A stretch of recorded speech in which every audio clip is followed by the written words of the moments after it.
حضور اکرم صلی اللہ علیہ وسلم کی تعلیمات سے پتہ چلتا ہے کہ آپ صلی اللہ علیہ وسلم کی دور میں قدرتی کھاد استعمال ہوتی تھی اور صحابہ رضی اللہ عنہم اجمعین مصنوعی غذاؤں کی بجائے قدرتی غذاؤں کو استعمال فرماتے تھے اور قدرتی فصل اگاتے۔ کچھ عرصہ قبل مصنوعی کھادیں اور کیمیائی کھادوں کے ذریعے زیادہ سے زیادہ فصل اور اناج اگانے کی طرف ذمہ دار راغب ہوئے، لیکن پھلوں اور اناج کا سائز تو بڑھ گیا، لیکن اس لذت سے محروم ہو گئے جو پہلے ہوا کرتی تھی۔ آج جدید سائنسی تحقیقات کے ذریعے ہمارے سامنے قدرتی فصل اور کیمیائی فصل کے میڈیکل فوائد بھی سامنے آ گئے ہیں۔ زیادہ زرخیز زمین میں اگائی جانے والی اور کم زرخیز زمین میں اگائے جانے والی غذاؤں کے مقابلے میں زیادہ حیاتین ہوتے ہیں۔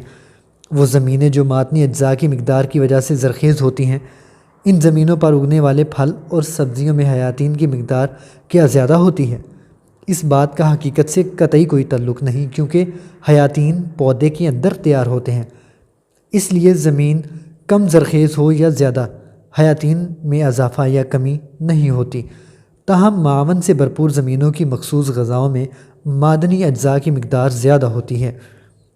کارل کرسچین سین، جو کہ ڈنمارک کی مشہور شخصیت ہیں، باغبانی میں ان کا ایک نام ہے، وہ اپنے ایک دوست کے بارے میں کہتے ہیں، میرا پڑوسی دوست اپنی تھوڑی سی زمین پر پھلوں اور سبزیوں کو کاشت کرنے کے لیے دوسرا طریقہ اختیار کرتا تھا۔ وہ اپنا بڑا وقت خچروں، گھوڑوں، گایوں، جنگلی بلیوں اور کتوں کے فضلات کو جمع کرنے میں صرف کیا کرتا تھا، اور فضلات میں بہت زیادہ مقدار میں کوڑا کرکٹ، اپنے پتے وغیرہ شامل کرتا تھا، اور مزید زرخیزی کے لیے ریت، کنکر، دھول اور لکڑی کا برادہ وغیرہ کھاد میں شامل کیا کرتا تھا۔ اس کی آنکھوں کی چمک، اس کے چہرے کی مسکراہٹ اور اس کے لب و لہجے سے پتہ چلتا تھا کہ وہ بہت زیادہ خوش اور مطمئن ہے، اور اس کو اپنی دانش مندانہ مشقت کا بھرپور انعام مل رہا ہے۔ کاش اس وقت کے لوگ زیادہ ہوتے۔ کارل کرسچین ڈنمارک کہتے ہیں کہ جانوروں کے فضلات سے بہتر کوئی کھاد نہیں ہو سکتی۔ یورپ کے کسان ایسی کھاد کی اسی طرح فکر کرتے ہیں جس طرح لوگ اپنی کاروں کی کرتے ہیں۔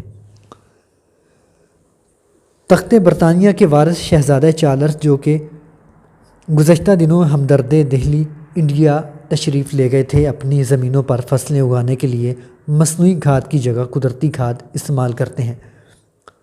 انسانی فضلہ بے شک غلیظ ہے، لیکن زمین کی زرخیزی اور عمدہ فصلوں کے لیے نہایت قیمتی ہے۔ اسے کھاد میں تبدیل کر کے پیداوار میں نمایاں اضافہ ممکن ہے۔ مصنوعی کھاد کے برخلاف اس سے زمین کی صلاحیت اور اس کی عمر میں اضافہ بھی کیا جا سکتا ہے۔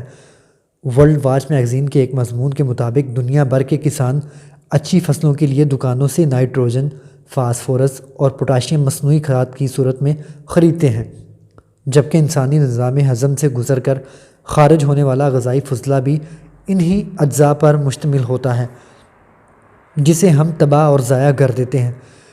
اس فضلے کو کھاد میں تبدیل کر دینے سے جہاں ماحول صاف ستھرا رہ سکتا ہے، وہاں عمدہ فصلیں بھی حاصل ہو سکتی ہیں، جن کی لاگت بھی یقیناً نمایاں طور پر کم ہوگی۔